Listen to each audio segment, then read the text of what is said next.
From Interior Alaska's most trusted news source, this is the Fbx Evening News.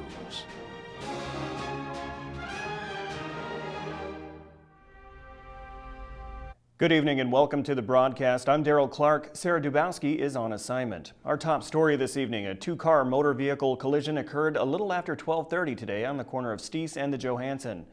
Fairbanks police responded to the report that a car turning into the Steese Highway was struck by another car. No injuries were reported, but there was some question as to who was driving one of the vehicles. The police officer on scene, David Elzie, says they are looking into the accident. At this point, there's some confusion over who was driving the Chevy that was going northbound. We're currently looking at trying to find the driver of that vehicle. We have somebody that says they were driving it, but at this point, we don't believe that. So we've got some work to do to see if we can figure out who was driving. The sentencing hearing for a Fairbanks tutor found guilty of sexual abuse of a minor was held today in Fairbanks Superior Court. 36-year-old Claude Folks was accused of forcing a boy to have sex with him in 2010. At the time of the incident, Folks was working at Tanana Middle School and the victim was a student of his. The boy came forward in 2014 after Folks had been charged with 7 counts of sexual abuse of a minor accused of molesting another student at Hutchison High School.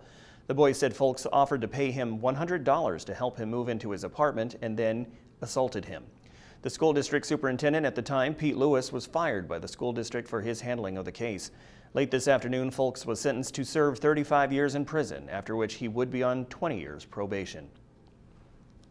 A small fire inside an active boiler unit of the University of Alaska Fairbanks power plant caused a temporary shutdown just before 9 o'clock this morning. Fire officials on scene reported no injuries, saying the building was evacuated while fire crews doused the fire. Power to campus was not interrupted as electricity was provided by GBEA for about 45 minutes while the plant was out of operation. The plant was cleared of steam and a second boiler was fired. An equipment malfunction inside Boiler 1 is believed to have caused the blaze. A mechanical malfunction inside the boiler, basically, I'd hate to use the word explosion, but there was some kind of mechanical failure in the boiler which caused the fire to escape outside the boiler unit. You know, power plants create a unique danger. There's high pressure steam, so you have to be real careful where you put water. The pipes are hot, ductile iron, and cold water don't really mix real well. So it increases the potential danger whenever we go into places like that. A bill released after the voter-approved 90-day session expired seeks to eliminate annual and biannual pay increases for state workers. House Bill 379, sponsored by House Republicans, received a hearing in the House Finance Committee today. According to language in the bill, beginning in July of 2016, the award of pay step increases and pay increments would be suspended until the lapse of one fiscal year for which the average price per barrel for Alaska North Slope crude oil is $90 or more, as determined by the Commissioner of Revenue. Sponsors of the measure say everything must be on the table to close the growing budget gap, and they claim the bill will save state jobs. Opponents question the bill's timing and say if it passed, it would have a devastating effect on Alaska's workforce. This piece of legislation is not well thought out.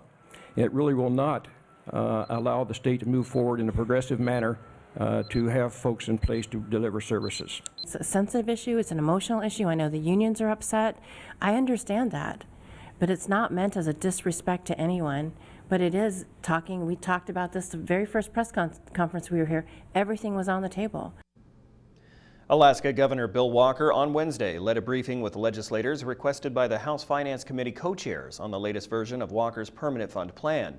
The proposal is central to Walker's plan to address a multi-billion-dollar budget deficit, and one of the thorny unresolved issues is the extended legislative session. An array of industry and personal taxes, along with oil tax credit reform, have also been proposed to help close the full $4 billion gap.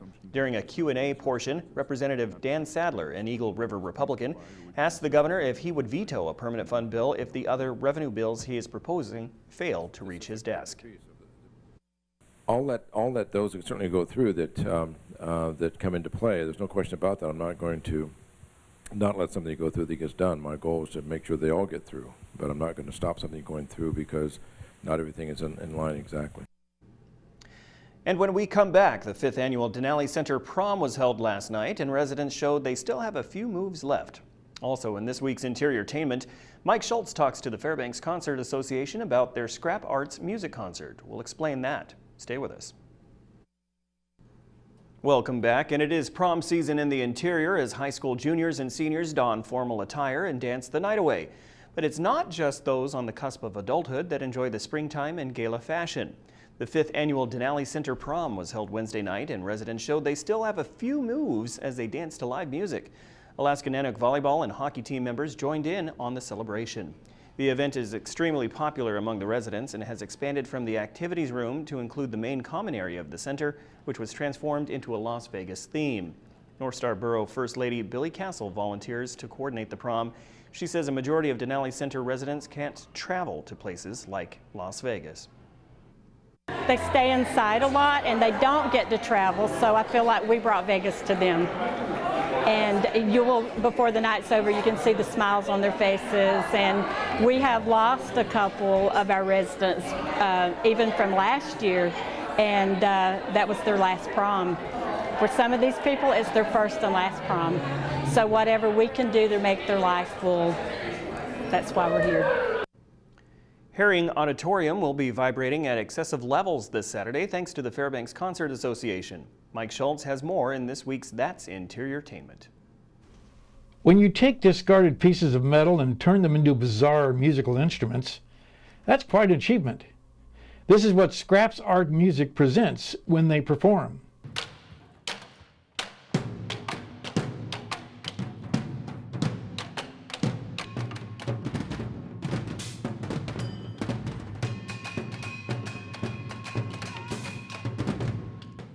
Artistic director Gregory Kozak said he had many goals when he put the group together. A combination of wanting to build an orchestra of invented musical instruments. That really was the first impulse, and then realizing what that involved and not having any money. So if you want to build something, you're kind of left on the fringes of, well, what are your resources? What can you find that's free and available? And it turns out there's a tremendous amount of scrap material, industrial waste, harbor boat material, bicycle parts, construction equipment. It's for sure there's one person in town who is really excited to see this group perform for the first time in Fairbanks. I'm a big percussion fan anyway, so I love the music, but what really got me about this group was the striking visual component. Not only do they move beautifully as they play, but the instruments themselves create such a striking visual effect. And I just thought, boy, it's the whole package. It's really fun, intriguing. I just really wanted it. So what can you expect for Saturday's performance? A lot. Well, it'll be a mix of musical instruments I've never seen before, original music, and high-energy choreography for the most part, and about recycling in a way that's a lot more interesting than just throwing stuff into a dumpster and letting somebody else deal with it. It's very creative. You can do this kind of a show. The clanging, whirring, and other sounds begin at 7:30, and tickets are still available at Grassroots Guitar and, of course, on the Fairbanks Concert Association website. Mike Schultz reporting. That's Interiortainment, brought to you by Midnight Sun Family Medicine. Joseph Cook is up next with Ice Dogs hockey as they get ready for Game 4 of their Midwest Division semifinal series in Wisconsin. Also, more action from high school sports, and a local swimmer will be going to Colorado very soon. All that and more with Joe after the break.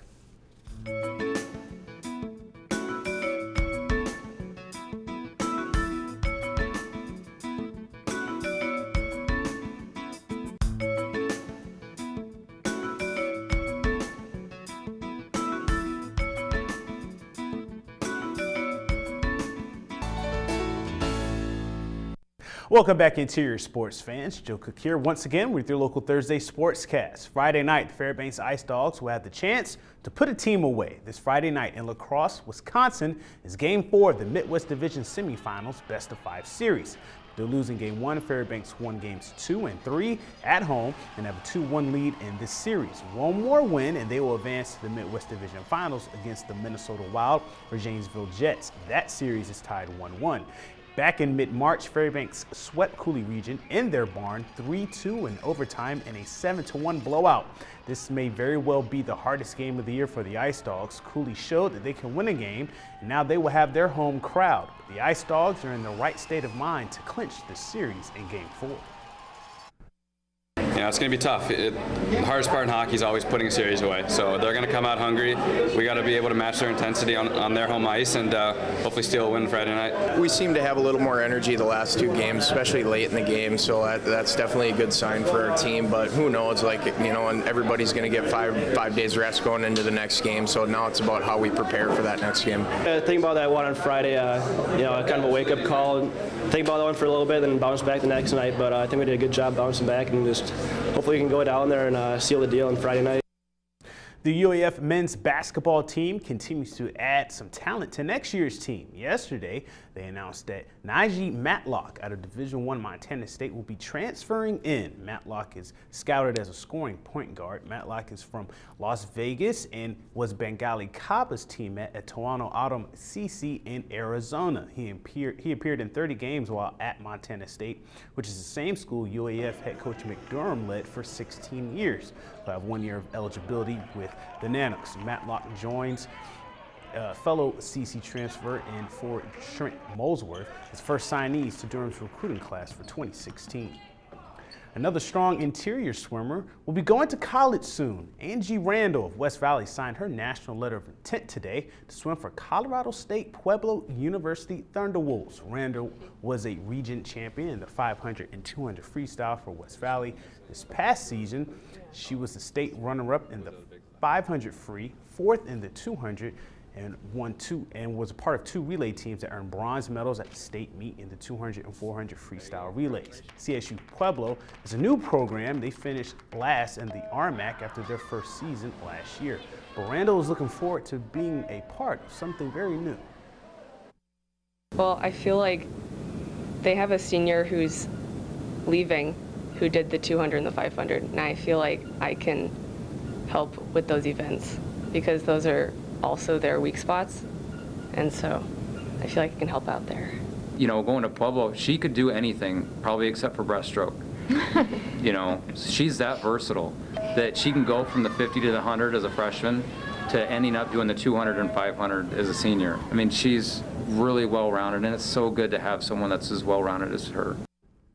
Opening day for Interior High School baseball took place at Groudon Memorial Park last night. The Lathrop Malamutes and Monroe Rams got the season started on a chilly and kind of windy spring evening that led to some control issues for the Rams, who threw 10 walks in this game.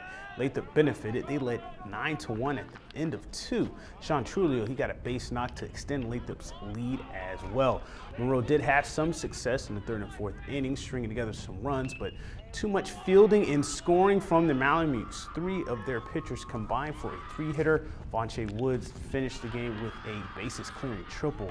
Lathrop, they win the 7-inning opener in 5, 15-4 over Monroe. We was kind of slow at first. We was watching the ball at certain points, but we got back into things. We got a couple good hits. We brought runs in, and at the end, yeah, it was good. We had good communication this year. We had it last year too, but from the start of this, losing so many seniors last year, and just bringing back a couple of new people, we got great communication, and we just brought things back, and it was a great game, great starter. And there were some marquee matchups and a full slate of soccer games on Wednesday night out at the FYSA turf fields. North Pole and Lathrop, they met for a doubleheader in the girls' game. Lathrop and North Pole, they tied again. The Patriots remain unbeaten with a 3-0-1 record. After 2-2 finals, the 4th straight time these teams have tied each other. Now the West Valley girls, they got their 2nd straight win over Hutchinson, 5-0. Kiara Simpson had another 4-goal outing for the Wolfpack, and they are now 2-0 to start the year. The North Pole boys, their 3-game win streak was snapped by the Lathrop Malamutes. Enrique Longari had 2 goals for the Mutes, as Zach Cosa added a goal and 2 assists, as Lathrop wins 4-1, and they get their first MAC win of the year. The West Valley boys, they improved to 5-0 overall and 3-0 in the MAC with a 10-0 win over Monroe. Jacob Lurs had the hat trick to lead the Wolfpack offense, and Mekhi Omnick, he gets another shutout in the win. And that'll do it for sports tonight. Thanks for watching. Your full weather forecast with Mike Schultz is coming up next, and we'll catch you next time. Hello, everyone. Welcome back into Thursday night news and weather. Talking about weather right now, and boy, what a day it was across the interior. Mike Schultz with you once again, talking about no change in the overall weather pattern. We're looking at temperatures to be in the 60s all the way through the weekend. So this is just some great weather, and like I said, it's not showing any signs of change. On our satellite and radar, you can see a little bit of cloudiness trying to work its way up from the south, but it's just going to get knocked down by the Alaska Range, and we're still going to be looking at high and dry conditions here. More showers moving across southeast Alaska. Over the rest of the state, things are looking a little showery across the southwest part of the state. And then again, across the interior, it looks really nice there. Just mainly very high clouds, and that's it. What's going on as far as temperatures today? Well, our high today was 61, the low last night 31. The record high 66 in 1940, and the record low 20 below in 1924. Now your sunrise and sunset, not quite 16 hours of daylight. We'll do that tomorrow. We gained 7 minutes from yesterday. Across the state today, here's what it looks like. Over southeast Alaska, the rain has returned around the Ketchikan area. 51 degrees there. Cloudy skies at Juneau. Partly cloudy skies in the Anchorage Bowl. And around the Kodiak region, some scattered showers moving back in. Showers around the Cold Bay area. Only 42 degrees there. Kind of chilly. Nice day in Bethel, though. 56 degrees there. 48, not too bad in Nome. 21 degrees in Barrow. How about that? That's their warmest temperature they've seen for a long time. And 43 degrees and mostly sunny skies at Fort Yukon. Lower 48 weather. A new system moving ashore in the Pacific Northwest is going to bring rain all the way down into northern California, it looks like. More storms moving across parts of Texas. They don't need that. As you can see, at least it's moving pretty fast. But boy, once again, that system has been moving very slowly across the country, bringing widespread flooding rains. And as overall, the west coast, as you can see, once again, a new storm is moving in for tomorrow. It's going to bring rain all the way down, maybe into central and southern California. Just some showers there, the more heavier activity moving across the northwest part of the country. And speaking of what's going to be moving it, well, the jet stream, once again, moving zonal from east to west, moving a little bit of activity across the northern plains over the weekend. But warm conditions expected once again over the eastern half of the country. All right, time once again for our kids' weather, and we'll wrap it up today with the teacher with an interesting weather fact from Hunter Elementary School. Hello, I'm Mrs. Powers, and this is my third grade class here at Hunter Elementary School. And we have a weather fact to share with you. Class, did you know that normally rainbows last only a few minutes? But in 1194 in England, one rainbow lasted for over 6 hours. Whoa! As always, they're amazed. Again, thanks to Mount McKinley Bank for sponsoring our kids' weather each night. And next week, we'll do it all over again with a new set of kids from Joy Elementary School. And they'll have some interesting things to share with us. Forecast for tomorrow for the northern sections, mostly sunny skies at Barrow, sunny skies at Nome, and just scattered clouds for the Fort Yukon area. Here in the interior, another great forecast, mostly sunny for Fairbanks, but more clouds at the Healy and Delta Junction area, but still temperatures very comfortable, right around 60 for all three areas. For southeast Alaska, chance of rain at Juneau, mostly cloudy skies at Ketchikan, and over the southwest part of the state, looking at rain for Cold Bay, a few showers in Kodiak, and cloudy skies at Bethel. And if you're heading on down to the Anchorage Bowl, well, it looks like not too bad of weather. Mostly cloudy skies at Anchorage and Homer, a little rain in Valdez. And our forecast for the remainder of the night, again, looking at breezes that should be dying down. Those breezes are pretty strong this evening. And then clear skies and mild, overnight low 35, mid-30s. How about that? And the the forecast for tomorrow, 60 degrees, very little change from today. The 5-day, once again, no change at all. Temperatures right around 60 degrees each day. Overnight lows, again, in the mid-30s. No precipitation in the forecast. It is incredible, and it continues. Our photograph for tonight, this one sent in by Bruce Grossman. It was a Delta evening sunset with a little Virga falling from the clouds there. As always, if you have a photograph to share, please send it to photos@ktvf11.com. That sounds like a song. Just another Delta evening. Yeah, it does, kind of like. Yeah. That was actually taken at the Weather Service down there, too. Oh, really? Yeah. Yeah, beautiful colors. Oh, and yeah. you know, it was really gusty later this Yes, it afternoon. was. Yeah, breezy conditions today, but like I said, the wind should be dying down. We got a high pressure sitting over the interior, and that's what's bringing Just got to push through, and then it'll be clear. Exactly. Okay, very good. And you can tell it's a really busy work week when we're the only two left on the anchor desk at the end of the show. Sarah was at the court today, so she was yeah. pretty busy. So Absolutely. Yeah, Like let her those stories get her second wind. Yep, absolutely. All right, thank you, Mike. That will wrap up this edition of the Fairbanks Evening News. We are glad you could join us. Well, tonight on NBC Nightly News, the world is mourning the sudden loss of musical icon Prince. And that's up next with Lester Holt.